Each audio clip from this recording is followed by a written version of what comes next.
Well, hey now. Welcome to Fitz Electric Bar. I'm kind of spreading these out a little more and hopefully get a little bit deeper content in many cases. So this is one of my features based on the what's in my bag from Amoeba, what's in my pile.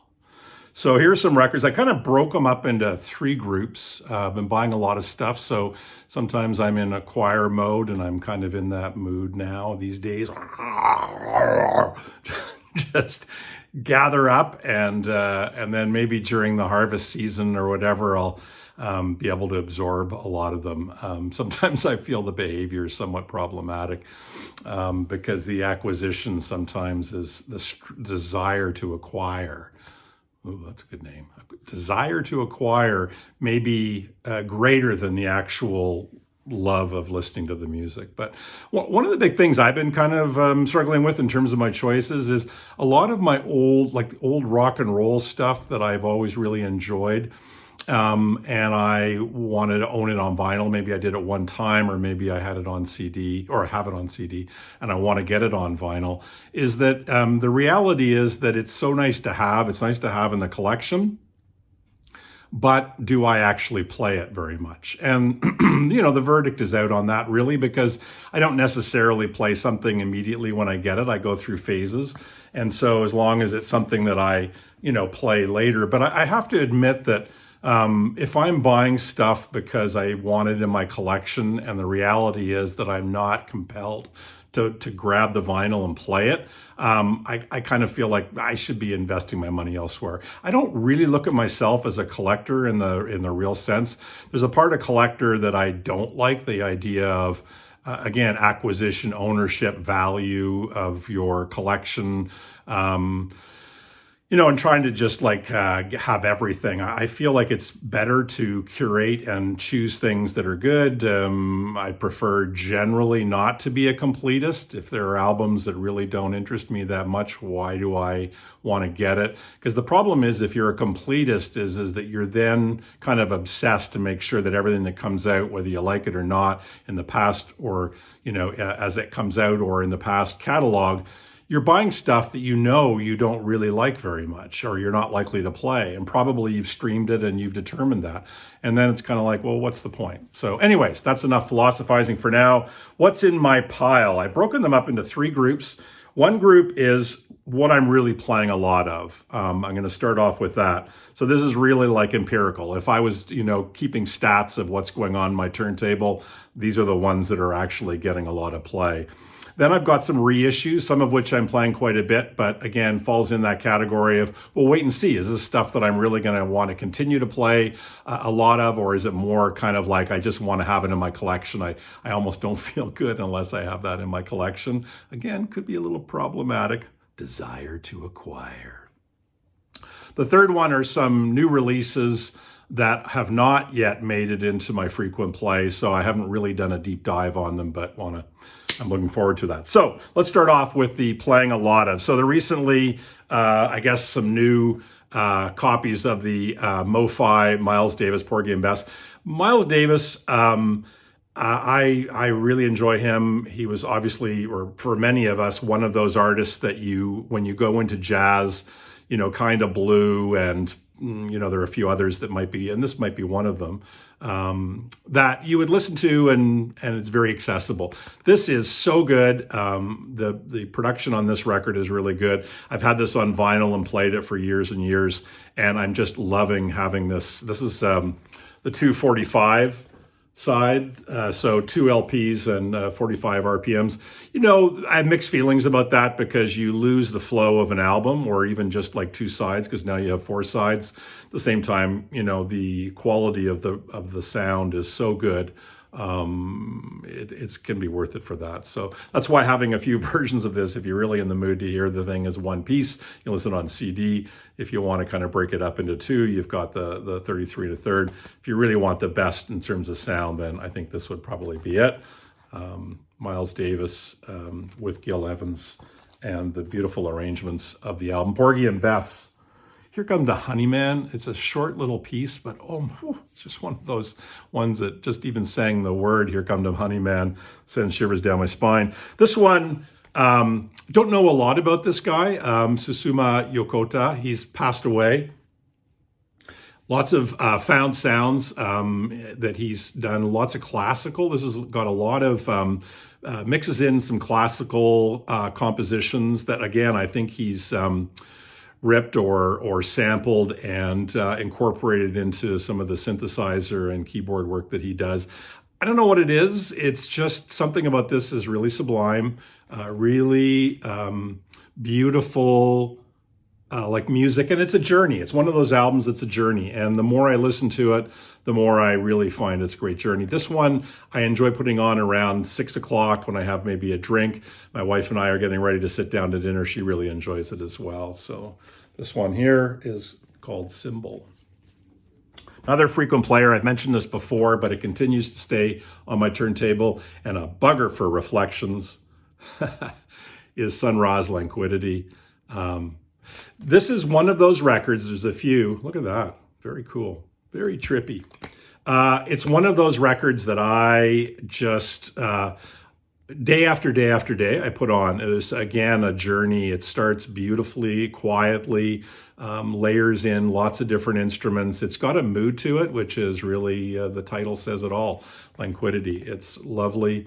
Anybody who, I've said this before too, anybody who is a little reticent about Sun Ra or been scared away by some of the stuff that you've heard, I would say give this a shot, and this can be your entranceway into Sun Ra. Springsteen. I really love the Western Stars album.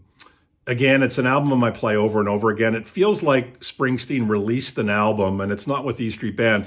He released, with Western Stars, he released an album that is of my station in life, shall I say. It's got, great reflective lyrics, as Springsteen often does. It's melancholy, I love my melancholy.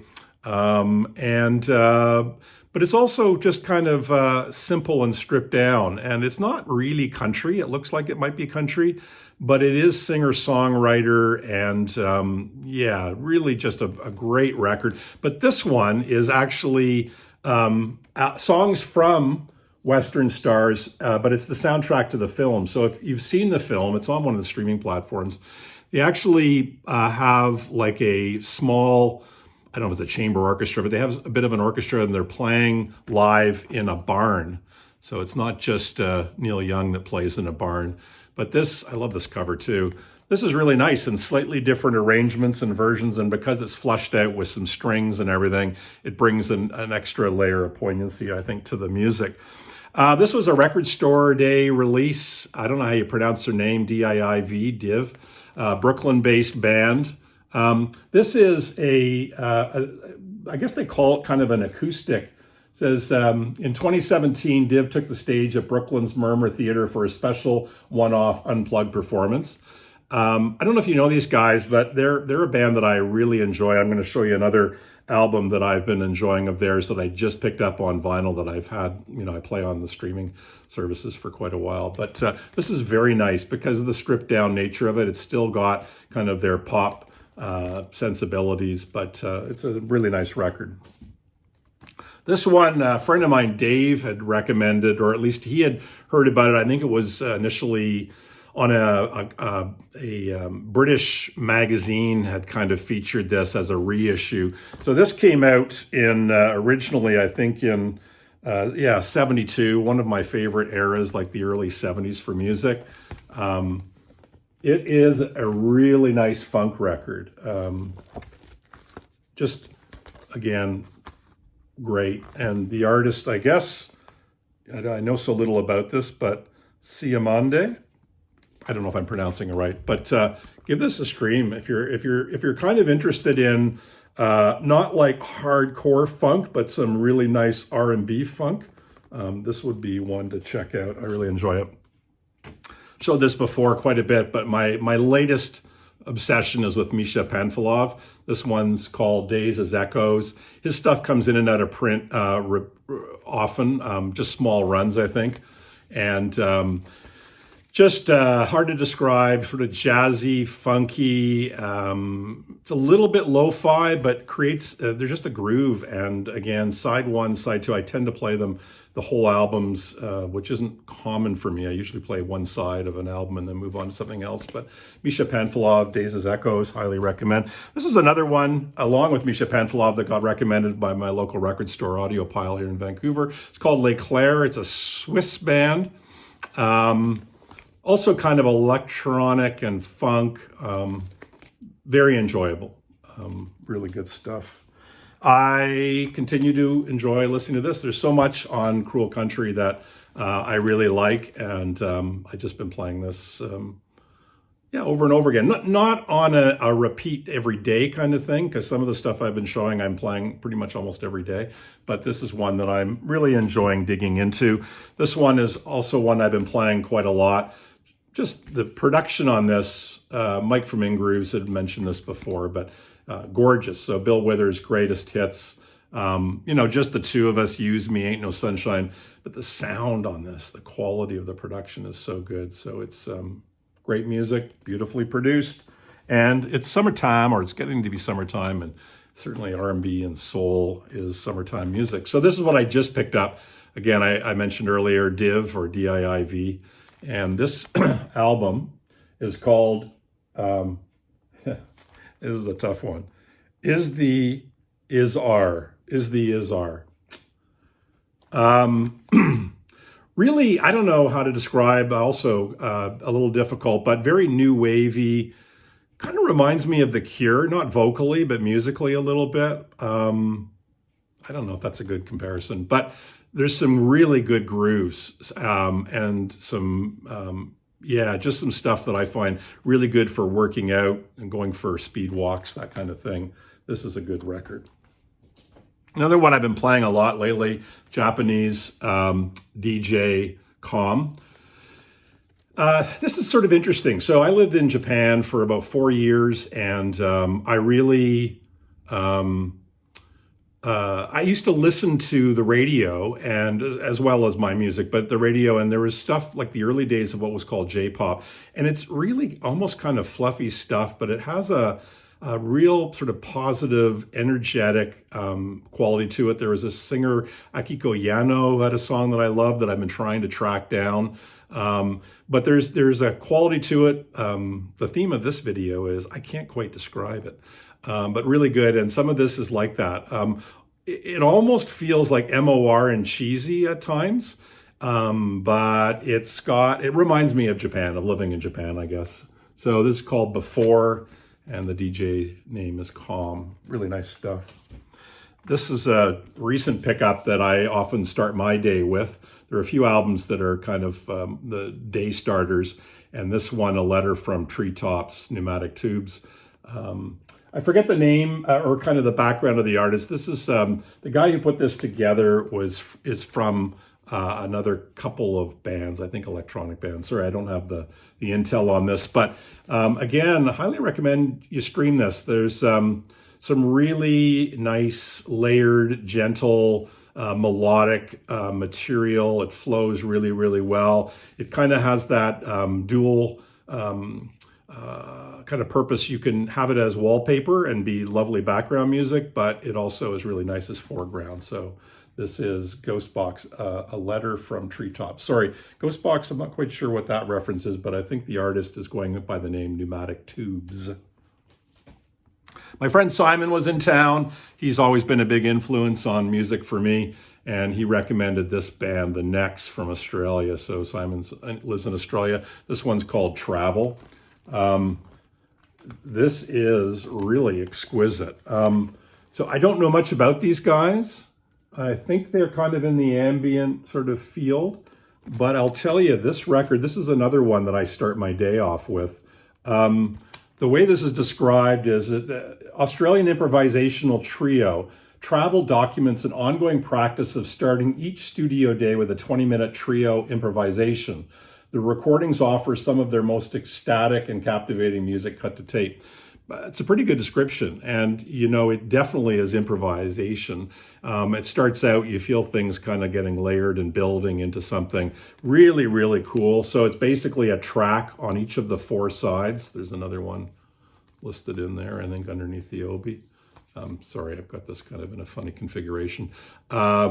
each of the 4 sides are really cool. Highly recommend the necks. This is a record that in university, when I went back for my last year of university, I got the cassette of the Catherine Wheels, David Byrne. So this is a soundtrack or the original music composed for a Twyla Tharp dance company. And so I used to listen to this cassette all the time. Just a fabulous record. I mean, the cassette, what I loved about it was it all flowed into, each track flowed into the next. It wasn't like, even though there are songs there or compositions, it all flowed beautifully. And it's really fun to get this. This was a record store day purchase. Been nice to get this. Side 2 in particular is just killer, but there's some great tracks, but ultimately it is of a piece. Again, another theme for this video. It does flow really well. It's a really nice late night listen. It's really cool. Very David Byrne. And I think what he had described on the back of this is that he was recording, I think, Remain in Light, My Life in the Bush of Ghosts with Brian Eno, and of course Remain in Light was Brian Eno involvement in the production, and he did all 3 of these around the same time. So he was there was a time when David Byrne, and call him the Renaissance man, was super busy, but it's kind of cool because it's of that era, and there's some very distinctive kind of thematic things that you do hear elements of in all those 3 albums, Remain in Light and My Life in the Bush of Ghosts. That's really cool. This is probably the album that I've been playing the most. Arthur Verocai. He is a Brazilian multi-instrumentalist, apparently self-taught. This is an album that came out once again in '72. This is so good. Like, it kind of creeps up on you. I enjoyed it right from the beginning, but I would put this on and play both sides, and the next day I'd get up and I'd put it on both sides, and I did that day after day after day. I have not gotten tired of this. Ironically, when you read about the platitudes for this record, Madlib, who I think sampled some of this, said this is a record he could play every day for the rest of his life, and I couldn't agree more. I don't know what it is about an album that allows you to keep playing it and not get tired of it. But self-titled record, just fantastic. If there's one record out of this pile that I would recommend that you get, this was apparently, out of press for ages and went for tons of money. It's been just re-released. I would just say get it. Don't even think about it. Just go buy it. And another record store release, Chet Baker. Big Chet Baker fan. This has gotten me back into a bit of a Chet kind of renaissance. So this is late life or late career Chet. Not the end, but 1979. You can certainly see he's looking a bit weathered, but not as much as he was on Let's Get Lost or The Last Great Concert, part 1 and 2. But the story on Chet is that of course his early stuff is beautiful. But he also put out some really good stuff late in his career. He was very unreliable, apparently. But some shows were fantastic. And there's Memories of Tokyo, which I just picked up. The production is exquisite on a couple CDs. And that was, I think, recorded 2 weeks before he passed away. So late career Chet, this is a very nice record.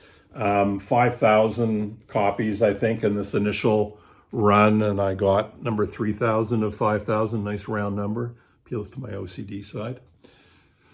Recorded in Holland, and some nice production, and it's both his trumpet, but also he sings on this, and it's a lovely record. It's really been one on my turntable quite a bit. Now I'm running up to 20 minutes, so I'm going to try to plow through some of this other stuff as quick as I can. Reissues. I love this record, and great to have this now. Just got this in vinyl, one of the half-speed masters. I've had it on CD forever. Jazz Butcher. This is the A-sides, B-sides, and C-sides, SEA sides. This is really nice. Jazz Butcher's been an artist that I've been interested in for quite a while. Super diverse catalog, like the types of the music can really range from just post punk, power pop, singer-songwriter, really cool singer-songwriter, a really cool band, Jazz Butcher, Pat Fish. Simon also got me really into Gabor Szabo, and got a lot of his stuff now on CD, so starting to get some of his stuff on vinyl. But this is The Sorcerer. This is just great. I'm hoping that Jazz Raga will come out soon because I want to have that on vinyl.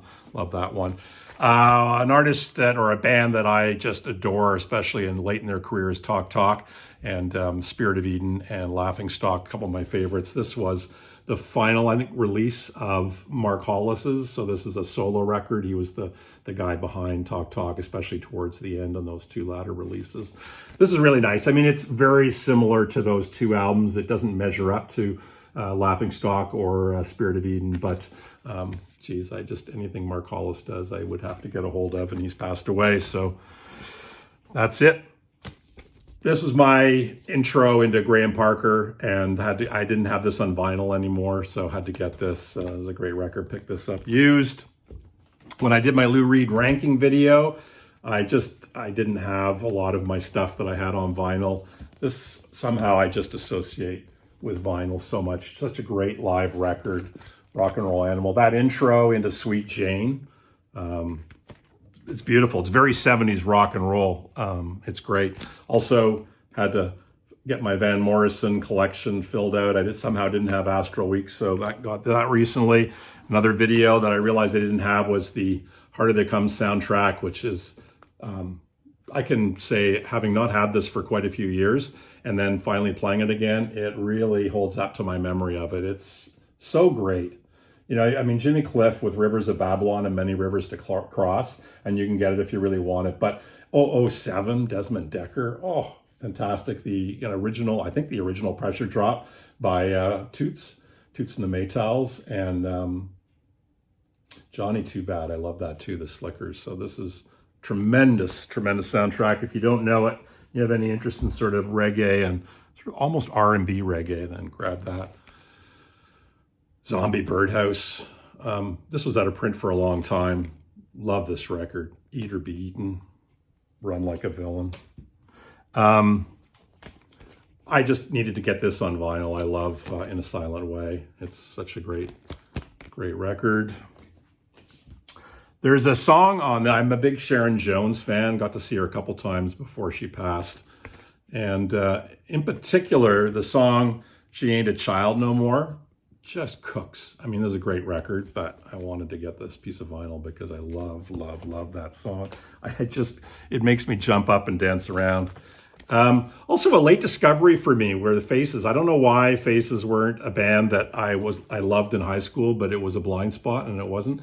And then on the streaming services, I guess Debris, which is a Ronnie Lane song, and well, I guess especially, Debris. To me, it's one of those classic ballads that just, you can almost see the smoke in the live, concert hall and feel that real 70s vibe. It's so 70s. It's almost like something that should be on the Almost Famous soundtrack. It's fabulous. Faces, so good to have that. And then, hard to say, what's one of my favorite Grateful Dead records, but I've always enjoyed the CD for this one, which is the one from the Vault. And I've played this to death on CD and just really wanted to get this on vinyl. It doesn't disappoint. It's just nice to have the whole package. So Grateful Dead, one from the Vault. And finally, some new releases that I've been listening to. Or not necessarily new releases, but most new stuff for me. This is the new Yola Tango. I haven't listened to it yet, maybe once, so I need to give it a deep dive.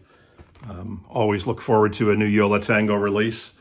This one I've listened to a couple times, not sure that I'm loving it. So I don't know if you know, they did, the Easy Star All-Stars did a great reggae version of Dark Side of the Moon. I love that, and I thought, well, why not Ziggy Stardust? Verdict's still out, but it's not grabbing me the same way as that Dub Side of the Moon, I think it was called. The Kinks, much made of this, so nice to revisit my Kinks infatuation. There they are in the pub, probably in Muswell Hill, but I think I've got most of these on vinyl, but it's nice to have the compilation. I think they've got a second one coming out soon. This is really interesting. I don't know where I heard about this, but I read about it and streamed a bit of it, and I really like it. So the description here, gather again beneath the sun and turn on with this lovingly handpicked selection through the rhythmic sands of time.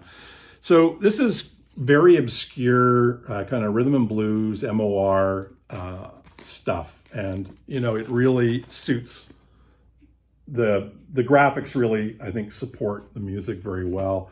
I don't think I know any of the artists on this, which I love. And I'm also waiting for the first one. This is called Once Again, We Are the Children of the Sun. There's another one on the way. Once again, an influence of Simon, so Nick Lowe is the convincer.